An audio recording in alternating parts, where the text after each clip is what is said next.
Today we've got with us Marco Missinato. Is that how you pronounce your name?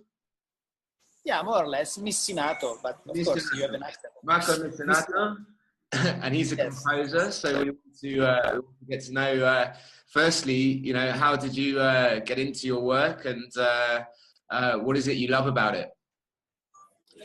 Well, for me, actually, I don't even define it as work.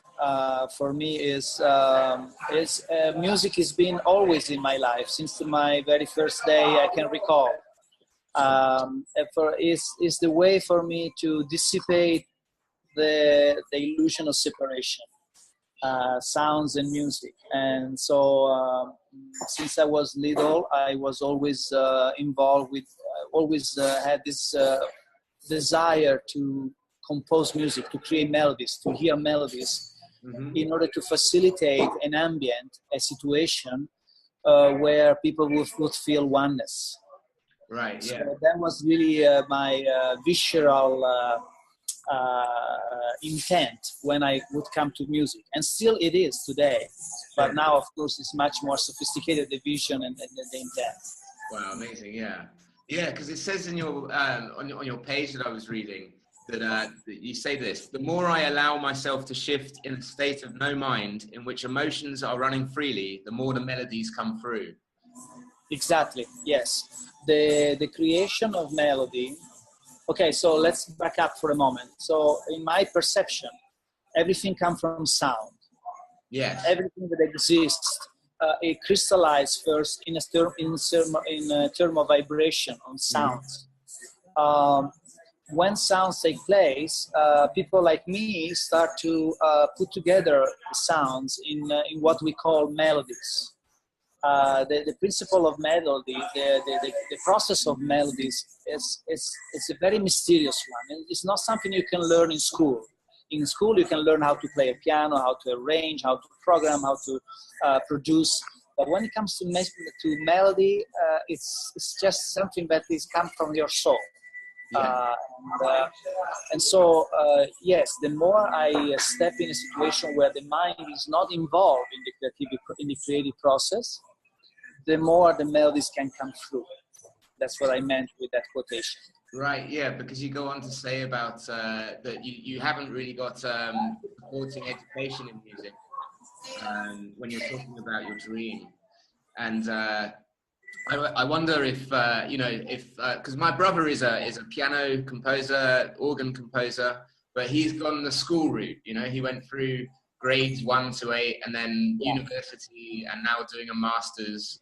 And I actually was a little bit annoyed with him because I gave him an email address of someone in France I met who was friends with John Williams, you know, the Star Wars composer and everything. And he lost the email address and then went off to pay to do a master's course, 10,000. But I guess the question is, so would you say that education regarding music can put constraints on people playing music? I think education in general is as it is today, this has been for many, many years, it is a program. It programs us. So it's not necessarily a bad thing, but you have to be extremely intelligent to absorb information that programs you and still maintain a high level of freedom in your creativity. It's very, very difficult. Yes. For me, I choose not to follow the educational system because even when I was a child, I felt a strong contraction intuitively. I felt that was not something I was supposed to do. So for me, being an educated musician wouldn't have not worked. But for other people, it might work. It depends how much in tune you are with your female energy. Sure. Which is the intuitive part of your system. Yeah. The more you're in tune with the female energy, the less you need somebody to tell you how to do things. Because that's what educational is. It's somebody decided that this is the right way to do music and this is not the right way to do music and I'm going to teach you the right way. But that rightness has been created by somebody down in the road. And it worked for that somebody. It might not work for you, it might work. That's something you will have to discern. Everybody is unique, right? Yes, exactly. Yeah, but that's I think it works for everything, not just music.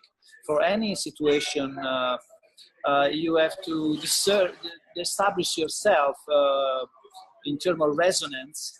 What is it that speak the truth to you?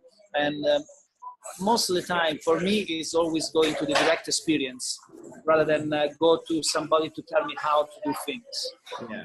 Well, I'm with you on that one. I've been doing that for a number of years myself now, and it's far better than when I was in education and feeling suppressed and indoctrinated, for want of a better word. But, yeah, one of the things you say, which I thought was lovely in your dream. Do you mind if I read from your page? No, absolutely not. Of course. Okay, so let's see, where was I? It's here. In the dream, I see thousands of us coming from everywhere on earth, gathering around the music, fully embracing the love and the oneness, purging from the pure notes and the lovingly healing sounds of the many musical instruments. Yes. I see sacred geometry. I see sacred excuse me. I see sacred geometry shapes, breathtaking, ever-changing lights and colors, images of love, all blending and dancing together with the music, embracing both the players and the listeners, taking all of them into oneness. Yes. Yes. That's fantastic. It sounds almost like a psychedelic dream. Yeah, that is literally, truly my dream since I was a little child, to bring oneness and unity among the people and anything that exists live through the power of music.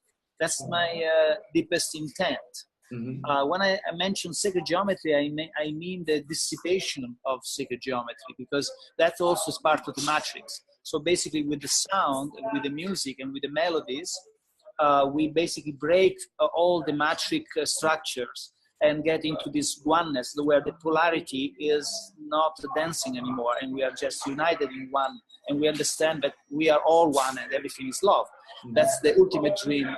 And I think music can achieve that when the artist has a 100% pure intent in his art. Mm-hmm. And you said also that you enter a deep meditative state when you're creating your music, so that the higher frequencies come to you. Yes, well, meditation basically is a situation where the mind is not involved in your experience. The thinking mind. What? The thinking mind is not involved. The thinking mind, of course, yeah. Basically the ego, yeah. Right? Mm-hmm. Because the ego is always concerned about past and future, and is constantly seeing things as separate. If you step out from that energy field and get into your in your belly, in your heart, in your soul, that's where you have a very fast conduit with source. And that's where you can grab information from higher dimensional reality, which is still you, but in a broader, higher level of appreciation. Uh-huh. And then from there, you can bring it here. This is what we are, all of us in the planet, came here to do.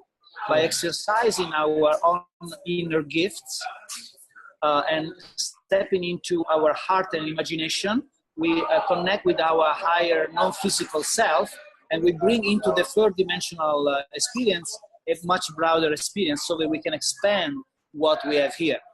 Yeah. So yes, that's exactly what I do with music, and it's something that is not just for a few elected special people. It's something that is available to all of us. We are all special and unique, right? Yeah, there's genius within each and every one of us. Yes, exactly. Yeah. So in my own gift, which is music, I project into that vision the ultimate result. Wonderful, yeah.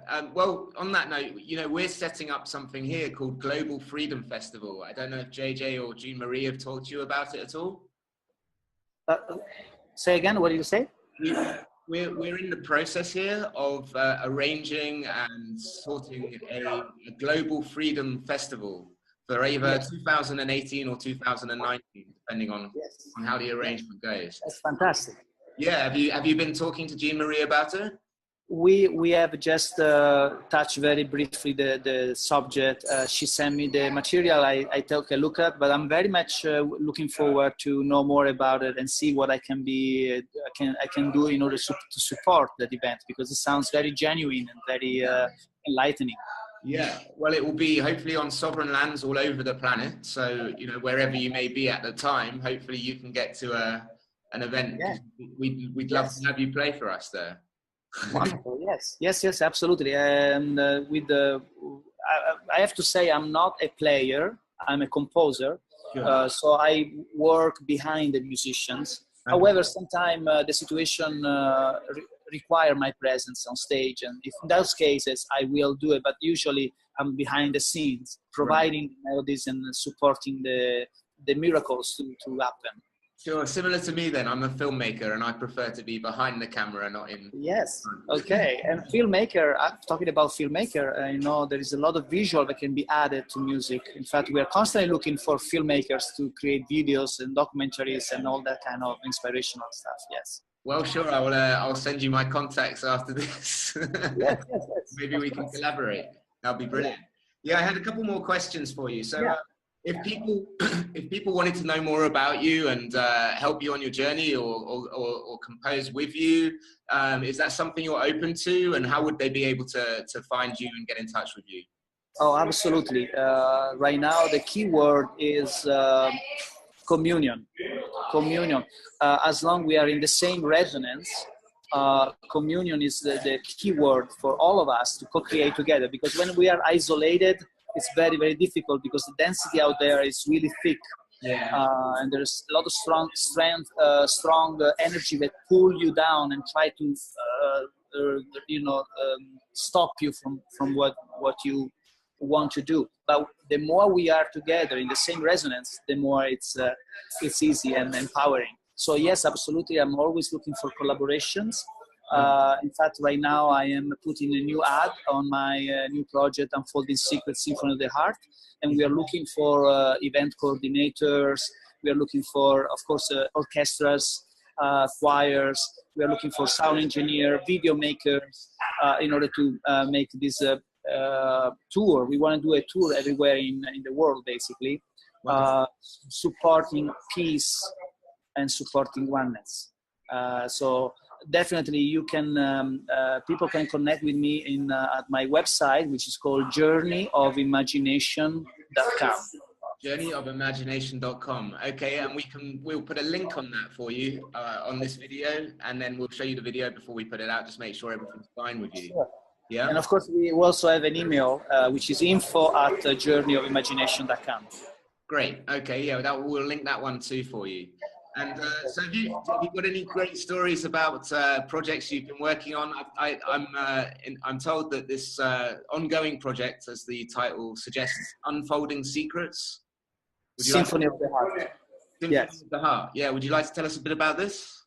Oh, yeah, sure. Unfolding Secrets is my latest production. It involved the soprano, New York soprano singer Christine Hoffman is a wonderful soprano singer, and it involves a symphony and a choir.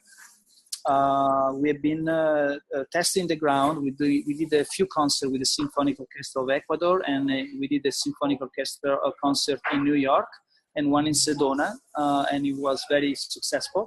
So now we are ready for opening the door for a tour everywhere in the world. It's a 1 hour, as it is right now, it's a 1 hour meditative music. It's very intense. It really open up your heart to so that you can give yourself permission to feel all those emotions that are stuck within yourself. And that's what has to happen right now. We need to honor our emotions, and we need to go deep inside our subconscious, conscious, and unconscious in order to set free whatever emotion is blocked. And this symphony is called Symphony of the Heart because it's a heart-opening experience. It's a transformational experience. When we did the concert in Ecuador, at the end, everybody were crying, were hugging each other. it was really a fantastic, beautiful experience. Yeah. The power of music, bro. Exactly. So yes, that's Unfolding Secrets. The next level will be an expansion of Unfolding Secrets, where we will add also a rhythm section. We will add also a sort of a band. Imagine an orchestra with a format like Pink Floyd playing together. That would be the next section, the next project that we are going to produce. Oh wow, wonderful! And then in other projects you've done, have you collaborated with others that you might say that it's gone global, it's gone viral, and places that you might want people to check out some of your compositions before? Yeah, I'm not sure what was the question. I'm sorry. Oh, if you have previous projects that are now made on video that people can go to view on the internet. Oh yes, of course. I have Journey of Imagination. There's a session filled with videos of different projects, and I have a discography with about 15-20 albums of music. And then there is other interviews I've done, a documentary that I created on music, and where I speak about music, what music is, and what music can help us at this moment of our journey. How can it help us? So yes, all the information are in the website. Yes, absolutely. On the website, and I think blogs as well, right? You write blogs. I have a blog within the website, and I have a photography session and video session. And again, we have a discography. There's about 15-20 albums of material, and it's all available for free. You can listen to it for free. So we are working. We are not. This is not about accumulation of wealth, and it's not about fame. It's not about me becoming a famous artist. This is about providing a service for humanity, for Mother Earth, with no ego involved. So everything is per donation. And everything is open, and if somebody wants to have the music and doesn't have the money, he can have it. The idea of property and ownership is gradually fading out from my system, because that too is part of the matrix. In reality, we don't own anything. We just have a privilege to through our gift to use some material and create some material, but that material is created for our own personal healing and also for the good of all. Yeah. We don't take anything. We don't bring anything with us into the world, and we don't leave with anything aside from our experience and our memories. And that's the music, the joy that we experienced along the way. So that's wonderful. Yeah, I think on that note, I should ask you, obviously you're kind of leaving the system behind, the financial system, and setting out to give all of this away for free. But you must need funding for your work. How do you? Yes, we are in an interesting situation right now where. The old is crumbling, but the new is not quite there yet. So we are in an in-between phase, and in this in-between phase, money is still an important and valuable factor. Mm-hmm. So yes, we of course are looking for finances. However, we are looking for individuals that have not expectations, the typical business expectations, where they want to manipulate information in order to induce people to the purchase. Right. We don't want that. We want somebody that people that just donate money, and with that money we can create and give as much as possible. That's the idea.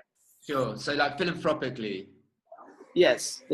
Yeah. That's great to hear. That's what we're trying to do where we are here in Holland, in the Netherlands, at the Synergy Hub. So yes. We're creating all new systems. It's quite a daring project, but yes. New social architecture, environmental projects, water projects, new technology, which will kind of create the new internet. Yes. Moving from, I noticed one of your blogs was about recovering the whole through fractals. Yes, and our technology here is based in fractals and holons, so it's silo busting. Silo listening on the if your institution, your community needs music, you are most welcome. If my music can be of service, you can always use it. That's not a problem. That would be wonderful. Yeah, I think we need more music here. We're trying to fit the building up with more rooms for healing and music and meditation and all sorts of things that people can come and heal with. That's great. Wonderful. Yeah, and I think I wanted to read one or two more things that I read on your page. Yes. So one of them was this, which is I see such experience. I'm guessing you're talking of your dream, your dream with the music coming and healing everybody. So, and you say, I see such experience happening over and over again through the many cities and locations of the planet, illuminating and bringing the experience of love and oneness, opening millions of hearts everywhere in the world. Yes. Yes. Well, basically, yes. That's a very precise vision that I always record in my dreams, and it's exactly what is happening right now. You see, what is happening is that we have 7 billion people, and most of these people are still completely identified with the system. And the system is crumbling right now. So there will be a time where many people will be lost. There will be, people that don't know anymore what is real, what is not real. It's happening now. It's happening right now, exactly.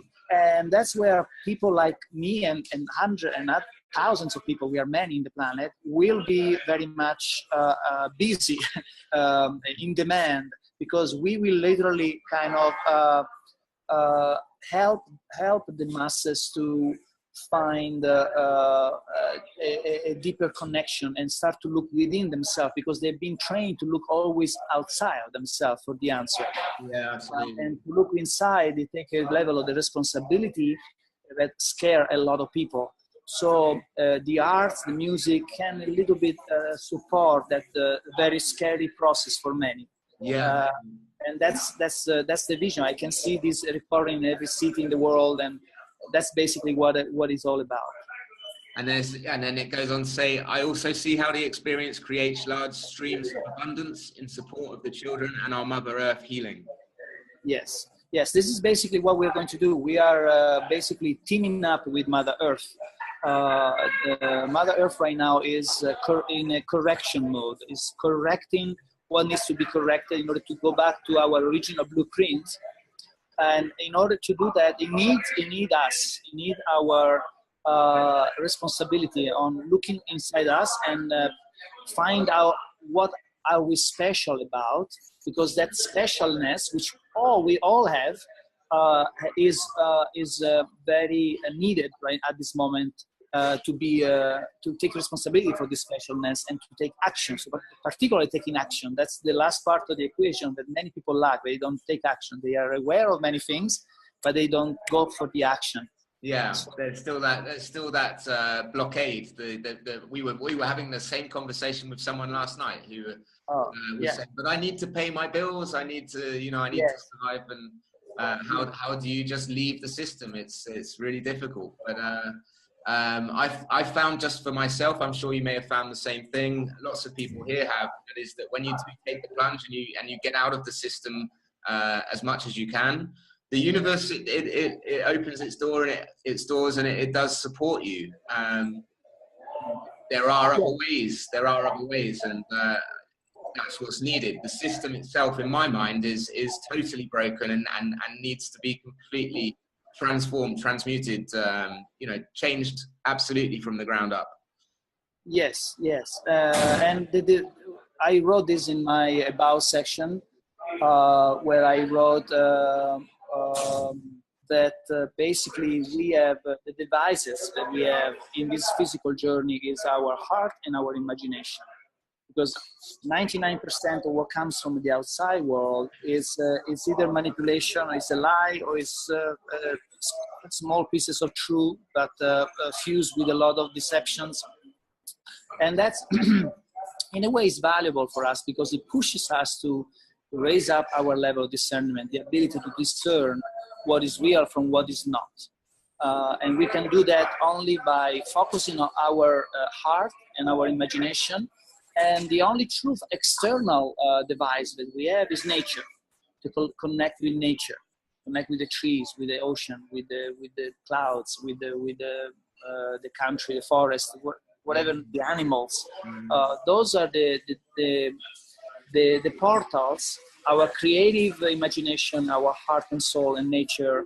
And I would add also to that the art of making love, or love making. Love making also, when it's pure, can open up to our higher self, our higher. Yes, I was reading your blog. So that was about being the true mirror of someone else. Yes. Yeah. You explain a little bit about that, please. Say again. I'm sorry. Oh, please do explain a little bit about this being the true mirror for someone. You know, when you're making love and you're doing it purely. Yes, well, the reason why a female and a male get together, or a male, a female for some people, is because we become mirror of each other. Is the only reason why we do this is to create an inner expansion, a more higher level of awareness of what we are by looking at our mirror. And there is no more powerful mirror than our lovers, because with our lovers we open up completely. Not all people have the ability to do that, but that's the intent, to find little by little the courage to open up. And the more you open up to your female or male companion, the more the mirror can show you what needs to be done for you to go to the next level. So right. Yes, absolutely. Yeah. The lovemaking is one of the other devices that we have available right now. However, there is a lot of deprogramming that has to be done in that department, because the art of lovemaking has been infected with so much deception and misleading informations, particularly from the religion system, from the educational system, even from our families, but not maliciously, but they give us shame. Sometimes they give us guilt. What is right and what is wrong is very messed up. So we really need to tap into our inner source in order to find out the truth, and then apply that inner soul communication into the direct experience, and then get to the result ourselves most of the time. Yeah, well, I certainly hear what you're saying. As a British man, you know, the sense of shame that people carried around is palpable. You can see it with British people, especially. Well, yeah, I think it's the whole world is filled with the shame. They had to. We are human beings are so incredibly powerful, and when there is no way that you can convince a man or a woman that just made love and had a wonderful orgasm to go and kill somebody in a war. There is no way. Energetically, it will not happen. So in order for them to keep the war going, which is the way how they keep the control, they have to demolish our ability as lovers, as many other things they have to do. But that was one powerful one. They have to shut down the female energy, and in order to put us in a mental situation. So that now sexuality is mental. It's all about always about pornography, or is how your shape of the body is, or how you move your body, or what you say. It's all mental. It's not anymore coming from your inner world, right? So, but back to music. Music also can help facilitating the reactivation of the female energy. So it's all come together, really. Yeah. Well, and dancing. I was lucky. And dancing, absolutely.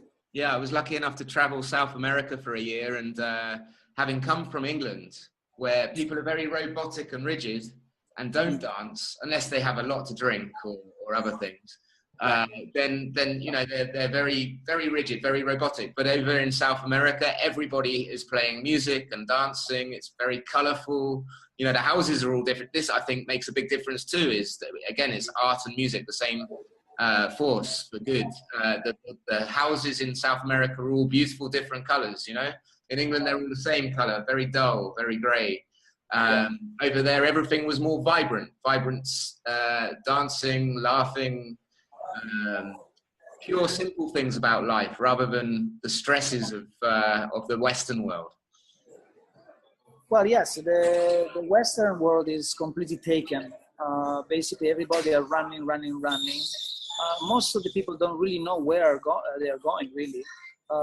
they are caught up in the run and they are constantly distracted. You know, the system is really good on creating distractions. Whether it's you have to work, or you have to watch the soccer game, or you have to celebrate Christmas, or you have to go to vacation, or you have to pay taxes, or there is a war, or there is a terrorism attack. But it's constantly distracting you, so that you are constantly busy in the survival, because we are not really living, we are surviving. Yeah. And we are constantly trying to fulfill the continuous demands of the system, which never ends and never gets you there, with the idea that one day, once I make it, I will be happy. All this is all an hallucination, and it never worked, and it's crumbling right now. I'm sure you're familiar with Alan Watts, the wonderful Alan Watts. Oh yes, of course. Yeah, of course. and he did for anyone listening, he did a very beautiful piece on YouTube. It's a couple of minutes long, and it's called "Music Is Life." And Alan Watts is the name of the guy. Yeah, and it's saying exactly what you just said. You know, this whole idea of here, kitty, through school, through university, through the job, that, you know, this happiness is going to come eventually when you've got your house, your car, your family, your picket fence. But it's a dreadful hoax. It's a dreadful hoax, and we missed the point all along. The life is the journey, and the point is to sing and to dance. Absolutely, of course. I agree, totally, 100%. Yeah, well, you know, this is part of the process for everyone. I'm still in that British state of not being able to move freely with my body because of the way I felt, you know, growing up. That it wasn't accepted, it wasn't promoted, it wasn't encouraged, and so, you know, every day of my life, I'm trying to recover aspects of myself that were lost through that programming. Yeah. Yes. So the game is constantly finding programs, recognize them, and then letting go. Finding a program, recognizing and letting go. So constantly looking within ourselves and see how, when we enter in reaction or we enter in a defensive mechanism, that's a sign that there is something in us that is blocking. And that's where we have to really go inside ourselves and figure out, why am I responding to this situation in this way rather than in this way? Why this trigger me, this anger or this fear or this insecurity? You know? And that's the work we have to do. And it's not anymore the idea of spending hours and hours, months and years in therapeutic section. Right now we are in a moment that is so vibrant, but already the recognition already kind of moves things up very fast, and it won't take as long as it used to be in the 70s, in the 80s, in the 90s, you know. So that's very exciting. But we have to have the humbleness in ourselves to step out from the game of victim and blaming. Yeah. Because that's what we do, victim and blaming, constantly point the finger against, oh, he did that to me, I'm not happy because he did that to me. And we need to get rid of that conversation and start to take responsibility and start to look inside ourselves. Absolutely, yeah. So one of the things I find that happens quite often is that people in their friendship groups, with their peers, they police each other, you know. So it's like, as you were saying, the system constantly keeps you distracted. And even your friends will say, you know, when you perhaps have a midlife crisis, which I would actually say is more like a midlife awakening, that you should be busy, you should go back to work, you should do this, you should do that. But anything just not to think, not to think with the self. What is the self? That's why I call my website Journey of Imagination. I remember when I created a website, I was looking for a name, and in my mind there was the name Joy. But then I said, okay, Journey of Imagination is fine. And then later on, I was so incredibly surprised when I found out, when I abbreviate Journey of Imagination, comes out Joy. Right. So that was an incredible synchronistic event. But that's to tell you that we need to follow our joy. Joy is really it's like the light that shows us where to go. Yeah. Of course, we need to discern what is joy, because many people think that they confuse joy with anxiety sometimes. So we need to really figure out what joy is for us, and that's the work that we need to do right now. Yeah, yeah. And music is one of the most ingenious ways of doing so, right? It's a universal language of love. Absolutely. Music, again, it dissipates the illusion of separation. And once that separation is gone, then you can see really, really clearly who we really are. We can really start to remember who we really are, which is we are the God, and the God is that the religion wants to sponsor us outside of us is really us, you know.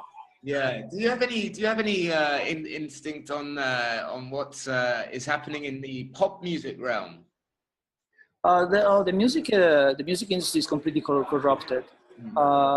It's mostly mental. It's created to involve particularly the young people into a mental virtual world, like also video games and other factors. There is not well, there are exceptions, but when you turn on the radio, you listen to the mainstream music.